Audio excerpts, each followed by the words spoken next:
আসসালামু আলাইকুম রহমতুল্লাহ। আলহামদুলিল্লাহ, আমরা আমাদের আজকের জাতীয় সংসদ নির্বাচনে সারাদিন আমরা আমাদের মতো করে চেষ্টা করেছি। যারা ভোটার তারা ভোট দিয়েছেন, আমরা যারা কেন্দ্রে কেন্দ্রে পোলিং এজেন্ট হিসেবে দায়িত্ব পালন করেছি, আমরাও সকলেই আমাদের সাধ্যের এবং নিজ নিজ সামর্থ্যের আলোকে সর্বোচ্চটা আমরা ব্যয় করেছি। আপনারা সবাই আমার জন্য যতটুকু করেছেন আমরা সম্মিলিতভাবে করেছি, আপনাদের সকলকে শুকরিয়া জানাই।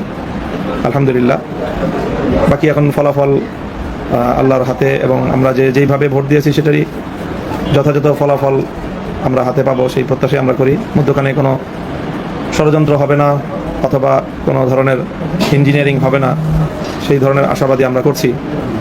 তবে এখন ঢাকা 13 আসনের আমাদের সকল ভোটার, আমাদের সমর্থক, শুভানুধ্যায়ী সকলের প্রতি আমার বিশেষ দৃষ্টি আকর্ষণ হলো যে এখনও কিন্তু নির্বাচনের কার্যক্রম শেষ হয়নি। নির্বাচনের কার্যক্রম এখনও শেষ হয়নি। জয় পরাজয় যেটাই হোক, ফলাফল যাই হোক, আমাদেরকে আমাদের নির্বাচনটা সর্বোচ্চ সুন্দরভাবে আগে সম্পন্ন করতে হবে। এই জন্য কেন্দ্রগুলোতে ফলাফল গণনা চলছে। আপনারা সকলেই যার যার সংশ্লিষ্ট এলাকায় কেন্দ্রের সামনে আপনারা অবস্থান বহাল রাখুন এবং কেন্দ্র থেকে আপনারা নিজ নিজ কেন্দ্রের ফলাফল যথাযথভাবে সংগ্রহ করুন। প্রতিটি কেন্দ্রের অভ্যন্তরে আমাদের এজেন্টরাও রয়েছেন, তারা সম্মিলিতভাবে ভোট গণনা করছেন। তো সেই জায়গাটা থেকে আমরা যেন আমাদের অবস্থান কোনোভাবে দুর্বল না করে দেই, এই জন্য আমি সকলের প্রতি উদাত্ত আহ্বান জানাচ্ছি। অনেকেই আমরা আমাদের ভোট যুদ্ধ শেষ হয়ে গিয়েছে অথবা আমাদের কার্যক্রম শেষ হয়ে গিয়েছে এরকম একটা মনোবৃত্তি নিয়ে, এরকম একটা মনোভাব নিয়ে আমরা নিজ নিজ জায়গা থেকে সরে দাঁড়াচ্ছি। তো এটা আমাদের জন্য সমীচীন হবে না। আমাদের যাই হোক, আলহামদুলিল্লাহ, সারা দেশ থেকে আমরা যে সংবাদ পাচ্ছি, প্রথমত আমরা আশা করছি যে আমাদের যে নির্বাচনের অন্যতম বড় অর্জন জুলাই সনদ বাস্তবায়নের লক্ষ্যে গণভোটে বিপুল ব্যবধানে বিজয়ী হবে ইনশাআল্লাহ। আমাদের অনেকেই যে শঙ্কা করেছিলাম বা নানা রকম ষড়যন্ত্র হয়েছিল, অনেকেই গণভোটের ব্যাপারে নানা ধরনের দ্বিধাদ্বন্দ্বে ভুগছিল। তো আলহামদুলিল্লাহ, আমরা আশা করছি যে আজকের নির্বাচনের মাধ্যমে গণভোটে জুলাই সনদের পক্ষে ভোট বিপুল ব্যবধানে বিজয়ী হওয়ার পথে ইনশাআল্লাহ।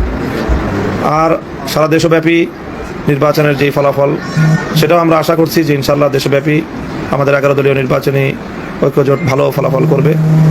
তেমনি আমরা সারা দেশের সারাদিনের যে পরিবেশ ছিল, ভোটের পরিবেশ, মানুষের যে স্বতঃস্ফূর্ততা, সব মিলিয়ে আমরা সারা দেশ থেকেই ভালো একটা ফলাফলের আশা করছি।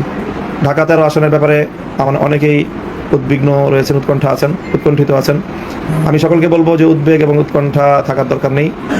আমরা যেটাই হোক, আমি ইতিমধ্যে ঘোষণা করেছি যে যদি বড় ধরনের কোনো নির্বাচন নিয়ে কোনো ষড়যন্ত্র না হয়, বড় ধরনের কোনো অনিয়ম বা অন্যায়ের যদি এখানে কার্যকরণ না ঘটে, তাহলে ছোটোখাটো ভুল ত্রুটি যাই হোক আর ফলাফল যাই হোক, সেই ফলাফল মেনে নিতে আমরা কুণ্ঠিত হব না ইনশাআল্লাহ। সেই জায়গা থেকে আমরা আমাদের চেষ্টার সবটুকু শেষ করতে চাই। আমি সকল আমাদের যারা ঢাকা 13 আসনের অধিবাসী রয়েছেন, ঢাকা 13 ভোটার রয়েছেন, ঢাকা 13-তে অবস্থান করছেন, আপনাদের সকলের প্রতি আমার উদাত্ত আহ্বান থাকবে যে আপনারা আর কিছুটা সময় কেন্দ্রগুলোর সামনে নিজ নিজ অবস্থান আপনারা ধরে রাখুন। এরপরে ইনশাআল্লাহ আমরা চূড়ান্ত ফলাফল যেটা পাই, আস-সা'য়ু মিন্না ওয়াল ইতমাউ মিনাল্লাহ, আমরা চেষ্টা করেছি, ফলাফল চূড়ান্ত হবে আল্লাহর হাতে। আল্লাহ আমাদের জন্য যেই ফলাফল রেখে দিয়েছেন আমরা সেটার উপর সন্তুষ্ট রয়েছি ইনশাআল্লাহ। সকলকেই আপনি যার যার জায়গা থেকে আপনারা এই বার্তাটা পৌঁছে দিবেন। আল্লাহ রাব্বুল আলামিন আমাদের সকলের চেষ্টা, আমাদের এই মেহনত এটা কবুল করেন। বাংলাদেশের মানুষের ভাগ্য পরিবর্তনের যে একটা সুযোগ এসেছিল দেশের মানুষের হাতে, মানুষ তারা তাদের মতামত ব্যক্ত করেছে, সেই মতামতটুকু যেন যথাযথভাবে আমাদের সামনে আসে। এ পর্যন্ত আমরা সারা দেশ থেকে বড় ধরনের কোনো দুর্ঘটনার সংবাদ পাইনি, কোনো প্রাণহানির সংবাদ পাইনি, যেটা নিয়ে আমাদের সবচেয়ে বড় আশঙ্কা ছিল। আলহামদুলিল্লাহ, কোনো ধরনের প্রাণহানি, বড় রকমের দুর্যোগ, দুর্ঘটনা, সংঘাত ছাড়াই নির্বাচন সম্পন্ন হয়েছে। এটা আমাদের জাতীয়ভাবে বাংলাদেশের জন্য অনেক বড় একটি অর্জন। বাংলাদেশের এই নির্বাচন যেন সফল হতে না পারে, এর জন্য আন্তর্জাতিক মহল থেকে অনেক বড় ধরনের ষড়যন্ত্র ছিল। আমরা জাতীয়ভাবে ঐক্যবদ্ধভাবে এই নির্বাচনটাকে অন্তত শান্তিপ্রিয়ভাবে এবং বড় ধরনের কোনো দুর্ঘটনা, রক্তপাত, হানাহানি ছাড়াই আমরা নির্বাচনের প্রথম পর্বটাকে আমরা সমাপ্ত করতে পেরেছি। আল্লাহর কাছে আমরা এই জন্য শুকরিয়া আদায় করি। আল্লাহ রাব্বুল আলামিন বাংলাদেশের উপর খাস রহমত নাজিল করুন এবং যাবতীয় বিপর্যয়ের হাত থেকে আল্লাহ রক্ষা করুন। সকলকে আমার এই বক্তব্য শোনার জন্য ধন্যবাদ জানিয়ে এবং ঢাকা 13 আসনের সকল শুভানুধ্যায়ীদেরকে যার যার জায়গায় কেন্দ্রগুলোর সামনে অবস্থান নেওয়ার জন্য উদাত্ত আহ্বান জানিয়ে বক্তব্য শেষ করছি। আসসালামু আলাইকুম ওয়া রাহমাতুল্লাহ।